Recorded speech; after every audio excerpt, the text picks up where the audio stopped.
Hello friends, आज हम बात कर रहे हैं एफ टेस्ट। मेरा पिछला वीडियो ज़रूर एक बार रेफ़र कर लीजिएगा जिसमें हमने टी टेस्ट और टी टेस्ट के साथ साथ कुछ बेसिक्स डिस्कस किए थे।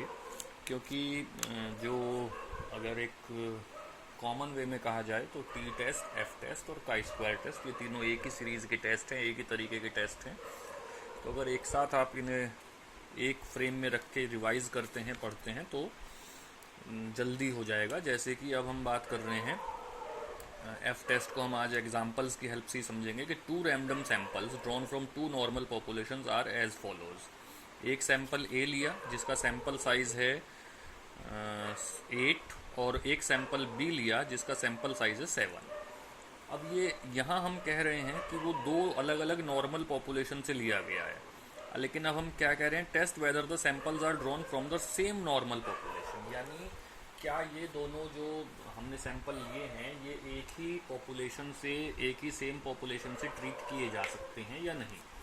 और ये सैंपल और पॉपुलेशन पिछले वीडियो में मैंने बताया होगा, मैं आज फिर रिपीट कर दूं कि ये बिल्कुल उसी तरह से है कि आप जो एक इलेक्शन का सर्वे देखते हैं कि एक कुछ हज़ार लोगों से बात करके जो टीवी चैनल्स हैं वो करोड़ों लोगों की, एक करोड़ों की पॉपुलेशन की बात करते हैं। तो ये वही चीज़ें चल रही हैं कि क्या हम चेक कर रहे हैं, जो वो कहते हैं कि हमने साइंटिफिक फार्मूले लगाए हैं, तो ये वही साइंटिफिक फार्मूले हैं कि हम यही चेक करते हैं कि क्या ये मान लीजिए एक सैंपल उन्होंने एक स्टेट से उठाया और दूसरा सैंपल दूसरे स्टेट से उठाया, और वहाँ के जो रिज़ल्ट आ रहे हैं क्या वो दोनों पूरे इंडिया को रिप्रेजेंट कर सकते हैं या नहीं। ये वही चीज़ चल रही है। तो यहाँ पे कुछ, जब हम, चूँकि हमारा काम उतना उस लेवल का नहीं है बीटेक में, तो यहाँ आपको कुछ अजीब लगेगा कि भाई हम क्यों लिख रहे हैं, लेकिन ये एक परंपरा है, न्यूमेरिकल में लिखते हैं। तो सबसे पहले नल हाइपोथेसिस जैसे कि जो क्वेश्चन हमें दिया गया है वही हम उसको नल हाइपोथेसिस मानेंगे कि population on variance do not differ significantly, यानी इन दोनों पॉपुलेशंस का जो वेरिएशन है वो ज़्यादा डिफर नहीं करता। तो जो हमें टेस्ट करना होता है उसे हम नल हाइपोथेसिस मानते हैं। अल्टरनेटिव हाइपोथेसिस यानी जो नल हाइपोथेसिस का अल्टरनेट होगा। तो अगर हम कह रहे हैं कि variance is equal to one variance is equal to second variance, तो हम मान लेंगे one variance is not equal to second variance. Test statistics, ये हर टेस्ट में अलग होगा। जैसे कि यहाँ पे हम ले रहे हैं S1 square upon S2 square, जब S1 स्क्वायर S2 स्क्वायर से बड़ा है, तो ये डजेंट मैटर। अगर S2 स्क्वायर बड़ा हुआ तो हम S2 को S1 और S1 को S2 से रिप्लेस कर देंगे। अब मैटर आता है कि S1 स्क्वायर और S2 स्क्वायर कैलकुलेट कैसे होंगे, तो वो समझिए। सबसे पहले हमने सैंपल ए के लिए x1 बार यानी सैंपल ए का मीन निकाला, सैंपल ए का साइज है 8, फिर उसका वेरिएंस निकाला। अब सैंपल 2 के लिए भी हमने यही किया, x2 बार निकाला, सैंपल 2 का साइज है 7 और जो उसका वेरिएंस है वो आ गया 182। अब S1 square is equal to variance upon N1 minus 1, तो 253 अपॉन 7 36, S2 182 अपॉन 6 30, और अब f हो जाएगा S1 square upon S2 square. तो आप यहाँ ध्यान समझ सकते हैं जो मैं ऊपर बताना चाह रहा था कि ये जो कंडीशन है ये एक अंडरस्टूड कंडीशन है कि जो अगर S2 बड़ा आ जाता हमारा यहाँ पे, तो हम S2 को S1 से और S1 को S2 से रिप्लेस कर देते।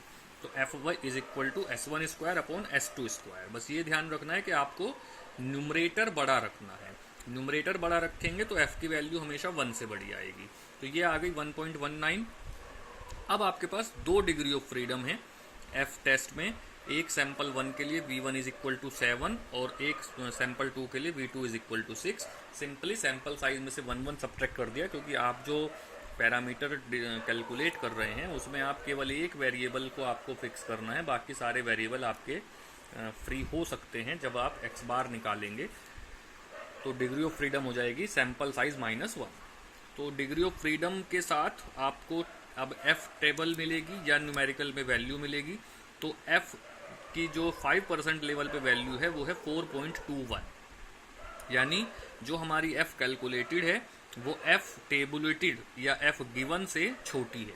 और जब भी f calculated, f given, f tabulated, f chart से छोटी होगी तो हम कहेंगे null hypothesis is accepted. Null hypothesis is accepted यानी जो हम वहाँ लेके चले थे वो हमारा ट्रू है। और अगर यहाँ पे ये बड़ा हो जाता, यानी टेबुलेटेड वैल्यू बड़ी हो जाती सॉरी छोटी हो जाती कैलकुलेटेड वैल्यू से, तो नल हाइपोथेसिस इज रिजेक्टेड, यानी फिर हम कहते हैं कि जो हम कहना चाह रहे हैं वो एक्सेप्टेड नहीं है।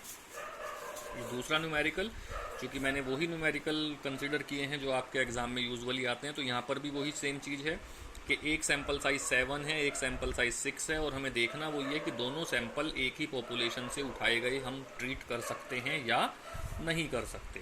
तो हमने नल हाइपोथेसिस वही ली, sigma 1 square is equal to sigma 2 square, alternate hypothesis यानी दोनों इक्वल नहीं हैं।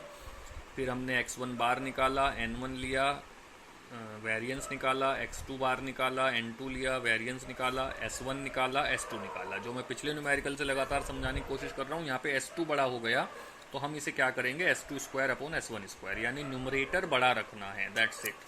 तो 5.2 अपॉन 4.66 1.11। फिर से हमने देखा कि जो हमारी कैलकुलेटेड वैल्यू आई है वो 1.11 आई है, और जो टेबुलेटेड वैल्यू है डिग्री ऑफ फ्रीडम 5 और 6 के लिए वो 4.39 है, यानी calculated value is less than the tabulated value, hence again the null hypothesis accepted, that is the population can be treated as the same. Thank you very much.